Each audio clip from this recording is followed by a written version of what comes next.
Welcome in, everyone. How y'all doing? If you guys decided to hit that subscribe button, thank you for tuning in. And I figured let me just do a totally different reaction of what I usually do. Yeah, I do watch a lot of these. Yeah, on the side. Sometimes I can't be asked to watch a film and go through the whole hour and a half just to realize, oh, what the hell did I just do? Can I have my time back? So I watch these kind of comedic breakdowns from different reactors. This showed up on my timeline. Zafire. Scream 6 ain't real though. Now I ain't even subscribed. Don't know how it showed up, but I was like, oh, let's have a look and see what this is saying. Let's get straight into it. How y'all doing? Bless. Starts on a lonely night. We got Margot Robbie fresh off Temu here waiting for her date. Man, they out Temu, there texting you know? and something's clearly not right with this guy. And I'm not even Temu. talking the Let's text. go. This man is somehow unable to even find the restaurant. Telling Shorty to meet him outside and luring her right into this alleyway. And I was on board with this entire thing until she started to walk down the alley. You're telling me that this random dude she ain't even met on the phone was able to convince her to walk down an alleyway? Some boyfriends ain't even able to convince their girl to be a good woman. You expect me to believe she followed all these instructions like a good boy to someone she ain't even meet? I ain't gonna hold you. I'm calling cap on this one. And because she blindly went into that alleyway, stabbing her down to the ground and staring her in the eyes. And this is when he begins to take off the mask and we see... Is that my nigga Flash? Nah, what barber out here hit you with that Waluigi stash, bro? I ain't gonna lie, they gotta restart. You gotta go bald. Hold up.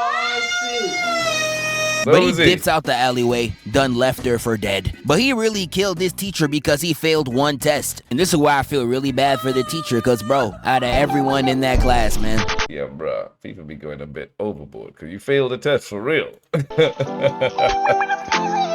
And this is where we find out that he's not even a real Ghostface. He's just pretending to be one for fun. And after learning that, the real Ghostface shows up to put him in his place. Yeah, hello? Look here, man. I know the price of eggs is crazy right now, but you ain't got shit to eat in your fridge. This man talking about making a sandwich. Man, where you at? Where I'm at, bitch, I'm in your kitchen, attempting to make a sandwich. Nah, that's cap. Why don't you believe me? Because my kitchen is right behind me, you dumbass. You know what? Let's act like Jigsaw real quick. I want to play a game. Bro, I'm not playing hide and seek with a grown man. Knife to your back. Guess what room I'm in? Man, I got like 10 rooms in this hole. You gotta give me... That's what room you in as if this is Charlie Clip's battle, right? Because my kitchen is right behind me, you dumbass. You know what? Let's act like Jigsaw real quick. I want to play a game. Bro, I'm not playing hide and seek with a grown man. Knife to your back. Guess what room Knife I'm to in? your back. Man, I got like 10 rooms in this hole. You gotta give me a hint. I'm in a place that should be overflowing with treasures galore. A place meant for cold cuts and leftovers. But you gotta be either dieting or detoxing or probably getting evicted because it's a barren wasteland in this motherfucker. And after scouring the apartment, he lands on the pantry. He opens that big butt. Well, that was close. Ain't no bread in there either. He fails and tries the next logical solution, the fridge, only to open it and see the body parts of the teacher he killed fresh on display, only for Ghostface to be like, That's it. You looking at empty motherfucker too. he turns and here that nigga is, ready to take his life. He starts stabbing his gut like crazy, all while screaming, Where's my sandwich, Jason? I don't got your sandwich, man. Yeah, I ain't gonna lie, gang. His life was over. And this is where we get the first actual kill from the real Ghostface. And now we get into our next victims. And here we get Tara and Sam. They was the protagonists of the last movies. And if you have not seen that, they slide my nigga Huey out. They really about it. No matter the occasion, they gon' slide. But even though they some menaces, they gotta be the stupidest shorties of all time. How you gonna see your dead ex on the phone and still pick it up? Nigga, my ex is alive and breathing, and I'm still not answering that call. And you picking up the phone over your dead one? What's wrong with you? But she picks up the phone, and Ghostface is talking straight smack. He talking about some, so you kill one little boy and you think you're real killers? Y'all ain't about it for real. He testing the gangster like a homeboy saying you won't. You know damn well that's gonna activate her enhanced ignorance. She a real nigga. And she out there like, I want you to think long and hard about whether you really want to do this, because the last two people that with us ended up dead. what did I tell y'all niggas? She really not playing. And this is where the movie director started moving like a prime DDG title and thumbnail, straight clickbait. They really had Ghostface pull up on him strapped up and all, only for it to be a regular nigga the whole time. Had the whole theater shaking in their boots for no reason. And this is where Sam is straight pissed. She over there talking her smack. Watch your back. You better watch yours. Caught lacking. And nah, I really know the cameraman was trying not to laugh. She was really talking all that smack just to get snuck. Nah, bro, that is straight disrespectful. And nah, shawty really a fake demon. She did all that talking on the phone only to stand there once a real nigga show up, out there trembling like she guarded Kyrie. But Tara saves herself by pushing him into the trash, and they skedaddle up out of there, running in the streets calling for all help. I don't know what New York you're in for the streets to be this empty. Nigga, it's 10 o'clock. Facts. Where the fuck y'all niggas at? Oh shit, they used that 6ix9ine when he went to Chicago. You know what I mean? Tried to pretend it was a certain time, but it was like 3 o'clock in the morning or wherever, you know what I'm saying? Running the convenience store screaming at the top of their lungs, only for the ghost face to enter behind shit, them. Everybody in there shook, and this bald one's looking him straight in the face. Immediately tries to press him. He says, You got a problem here? This ain't gonna end well. I don't even have to see his face, and I know a really nigga stance when I see one. You know he's hitting one of these under that mask. He knows you're not about it. And he immediately, without hesitation, guts, bro, in front of the whole store. Had everybody shook. But this is where Dana White's cousin tries to come in and be a hero, only for him to get one shot.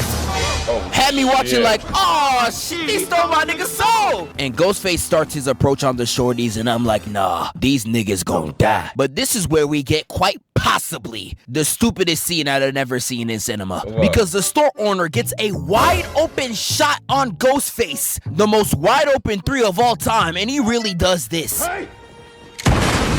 Hey, you give him a heads up. I don't know what you thought was gonna happen when you're calling out the nigga you're about to shoot. It's like when anime characters call out their move before they throw it out. Brother, you're stupid as hell. And this ain't even the stupidest thing he does. He gotta be the worst store owner of all time, because he tells them to go out the back to the emergency door and tell me why that bitch is locked. Like, bro, what the emergency for the nigga? Like, dog, you flipping twit. In the moment he looked down for the keys, brother, it was already over. Yeah, you know it's over when got the main characters looking like Dora's target audience. Talking about some, hola, do you know where the killer is? Nigga. But Ghostface puts him down for the count, takes the shotgun, and boots him. And now instead of that stop and shop butter knife, he actually got a full-on weapon. If I was in this store, I'd be like, bro, just slide it in. But it seems like everybody in this movie got that I Show Speed IQ. I swear if you x-ray their brains, it's really Laffy Taffies, because I don't know how Ghostface lost this matchup. All he had to do was rush down every lane and pop whatever he sees, but no, he decides to walk slowly across the store. Like, at this point, you gotta give him his props. You are professionally trash. They really had him tiptoeing around the store like it's a cartoon or something. I'm moving on. But Sam and Tara hit this Looney Tunes type of escape, and by the time the police arrive, this man already escaped out the back, and he decides to prepare for his next victims. And it starts with this man ironing his clothes, having a peaceful night, only to look into the window and see Ghostface hovering above a short, ready to take her life. And this man out there screaming like Walter White in the car, I'm crying, he really thinks we're listening.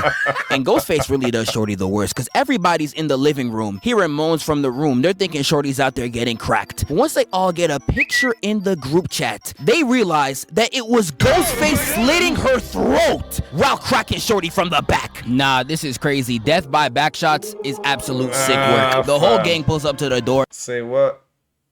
Yo, bro, hold up there. Man was... Yo. And they're ready to jump, bro. But Ghostface had other plans. And he starts his mayhem by literally throwing a dead body. And that boy enters the room straight aura farming. And I can't even lie to y'all, he got that shit on though. And you had Chad over here hitting elite plays. Nigga moving like he Vegeta. Nigga moving like he me. He literally grabs his shorty and just dips, leaving all the other girls to fend with Ghostface. I ain't gonna lie, you an elite piece of shit. He real though. I don't care about any other girl if it ain't mine. And when Tara tells him that they left their... I was about to say, can you hear it on the brother? Like, say what you want. Can you hear it on him, bro? Man took his woman and ran, bro. friends in the back, he has the audacity to act surprised. Nigga, you know exactly what you were doing. He really hit the other girls with the... I don't like any of you.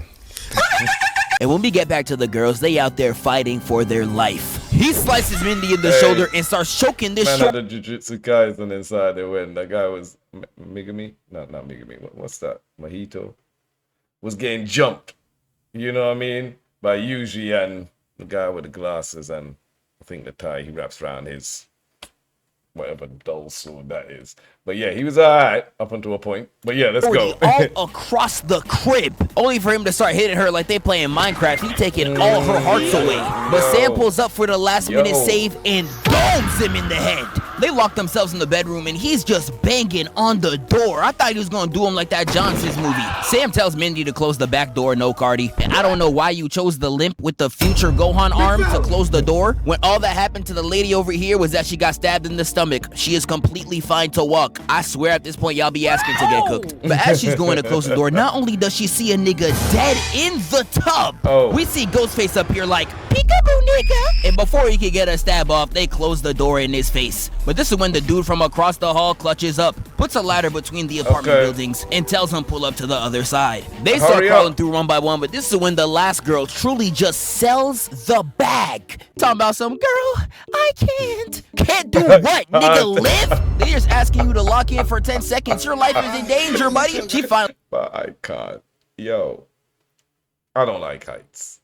I say that and I live on like the 9th floor. But I don't like heights. Man, my life is at risk. Man, I'm telling you straight out. I'm out there walking across that ladder, running across that ladder. You think I got time for it's one or the other. Finally decides to crawl on the ladder, but it was already too late because Ghostface is behind her, ready to take her life. And this gotta be the funniest death in the whole movie. He said, for you, I don't even gotta use my knife. And he grabs the ladder and starts shaking that bitch like she in the scariest roller coaster of her life. This man was actually tweaking because once the shaking didn't work, he started pushing her on another side until she eventually falls to her demise, catching a body off straight fall damage. And after this apartment scene, Ghostface lays his eyes on Gale Withers, a character who has survived a countless amount of Ghostfaces. She has played these games before. Is she really on her 6th movie? It's like a relationship with a toxic ex, and Ghostface decides to put an end to it. Hello? Damn, girl, you still sound sexy as hell after all these years. And you always knew to pick up quick when it was me calling. I love that for us. Okay. Call the police. Speaking of us, don't you think we need to talk out this little situationship we got going on? I've been in therapy learning and shit, so I figured we need closure or something. Why? So you can fuck me over like all your other hoes, huh? Whoa, baby, let's not make assumptions. I feel like we had a good thing going. Like, I really fuck with you on some real shit, like heavy. Like, I pack a few niggas up, you right about it. We got a real good thing going, in my opinion. I agree, but sadly, I don't know if my new man is gonna agree with me even talking to you. Hold on real quick, baby. Fuck ass. Anyway, I'm grown. I don't care about your body count, baby. I don't care about the people. Man took out the new man. For me? Alright, let's go. Talk about all that. Let's focus on us. What we got going on. Listen, I can't talk to you. You know what? I don't think this conversation going nowhere. Let's talk in person. And this is where Ghostface stands face to face with Gale. And this is the thing about Scream that makes no sense to me. She really saw a grown man in a Party City costume and said, she starts running away in the crib with Ghostface saying, Bitch, don't run away from my love! Hits a nasty weave, grabs the pot, and booms that nigga. They end up running on the balcony. She's dropping obstacles in the way like it's Subway Surfers. And once they get to the door, he's all like, you gonna find out that love hurts for real. She locks herself in the room and finally decides to get the Glock. All while Ghostface is continuously trying to pester her. This is the type of shit I've been working on in therapy. Come on, Gail. Stop playing with me. My therapist said if you don't let me in, we can't work on shit. So let me in, bitch. How's that for nostalgia, f***er? And the movie really funny for this. They had Brody going silent the moment the gun went off, thinking that she won. Only for me to hear that bitch-ass Samsung ringtone 2 seconds later. Are these niggas serious? And she picks up the phone, only to hear this. Bitch, I ain't did shit but love you when you tried to Swiss cheese me. Yeah, well, I'ma try it again. Bitch, at this point, you're wasting bullets. You wait, I'm literally on the phone with your dumb ass. Like, you really think he's still gonna be behind the door? Nah, this is stupidity maxed out. Yeah, the IQ of these horror characters are truly out of whack. I'm starting to think they have no intelligence. But Ghostface finally gives her the ultimatum. Since you want to play and shit, how about this? Knife to your back. Guess what room I'm in? I'm not playing no games with you. You better tell me where you are. I'm in a place where you let that bald head nigga ruin what we had. Let me guess. You're in the fucking room. Right answer, bitch. And he immediately stabs her in the shoulder, putting her down for the count, but she does not go out without a fight. But I don't even know if I can call this a fight. This closer to the cartoon definition when the smoke pull up rather than an actual fight. Cause dog, what even is this? I can't even call this a scary movie. Nigga, y'all just slow. And this is really sad cause Gale got stabbed in the shoulder and stabbed in the leg. And he's still getting This ain't no scary movie. This is a dumb movie. Yeah. broke by a cripple. Like, nah, nigga, this is sick work. Like, dog, how did you get RKO'd by a cripple? How? Yo. How, Sway? Exactly, Ghostface. You ain't got the answers, man. I know all the other horror villains really watching him like this. I like how you use clips from all different interviews, movies, anime, especially the anime. I'm here for that. But yeah, Sway and Kanye. You all go! Is this RDC? And you better not ever touch a basketball again! RDC. If I even see you next to a basketball, I'm gonna knock your ass out! And by the time help arrives, Gail has already lost her life. And this is when we arrive to the finale. And it takes place in this warehouse full of Scream memorabilia. A perfect place for a Final Destination showdown. Hey. But this is before Chad starts putting the moves on Tara and starts locking lips with her. And Jenna Ortega's really getting kissed by another man. I know 30 niggas watching this just fell to their knees. Oh, look at me. My name Chad. I'm light-skinned and I pull Jenna Ortega. Nigga, fuck you! And Ghostface did not want to see a happy couple. He immediately starts cock-blocking. Stabbing Tara in the back, got her singing. And then we get a weave block. Get out of here! Chad showing he really about it. Weave. Right! Putting Brody on the floor and he said, I'm not finished. Yeah! Putting him dead on the floor and they start skedaddling. Only for Ghostface to come back up again and chase him down the hall. I know they was screaming out there like Corey Kitchen. Ghostface catches them in the room and this is where we get into round two. Weave again. He gets pinned to the wall, but this is where the assists come in. Pushing him off and clocking him in the face. And Tara gets the last one, running in with that. That's the thing about scary movie. Like, bro, y'all, I had enough of people knocking him out and running away. Getting him on the floor, running away. Stabbing him, running away. Bro, I'm finishing it. It needs to end right here. Like, decapitation, whatever it is. Like, I need to make sure you are gone. There ain't no coming back. There ain't no revive. There ain't no nothing. Respawn, nothing. You gone. End of. Like. Knocking that boy flat out. Chad was about to put him down for the count, but the moment he was about to smash his head in, he gets stabbed in the side. And this is where we find out that there was two niggas, and they stabbed this man to death. R.I.P. Brody. The two Ghostface get up, and they decide to hit this. Bro, y'all are not tough. Don't tell me y'all was getting murdered by these One Direction ass niggas. Man, you corny! They corner them, and this is when they reveal their identities. A white woman! And it's truly the most normal, wealthy white family known to man. I see niggas like y'all at Starbucks all the time. I'm about to be scared as hell. And this is the thing about Scream that always be frying me the most. The fit might be tough as hell, but it be the most lamest niggas under that mask. Like, I was rewatching the first one. I don't know how you could even take Brody seriously. Watch a few movies, take a few notes. What's up with them chompers? Do you eat bricks? Like, we really got 6-foot LeBron built Michael Myers, Diddy Dream Warrior Freddy Krueger, and I'm supposed to be scared of this nigga? And they really did all that only for Sam and Tara to wipe him out with straight ease. I'm talking headshot, stab in the face, murked in the back of the warehouse. Y'all really did all that just to sell in the fourth quarter. So tough. For real, so all of that, just to do that at the end of the movie, we could have done that from the beginning. Headshot. Instead of shooting through a door, you know, throwing the, what you call it, the, inside the shop, the shelves, full of food and chucking it on him. You know what I'm saying? Now, I'm just, but then there were two of them, so you don't know if every scene there's actually two involved. So you might have taken out one and then still had the other one to deal with. But yeah, man, we gotta do a few more reactions of this. Hit me down in the comment section, subscribe, like, share, and I'll see you guys on the next one, man. Take care, be safe, stay blessed. I don't even need to watch this film. I know what they're saying now. So I like these quick recaps. So much easier than wasting the whole time watching the damn film. Let's go.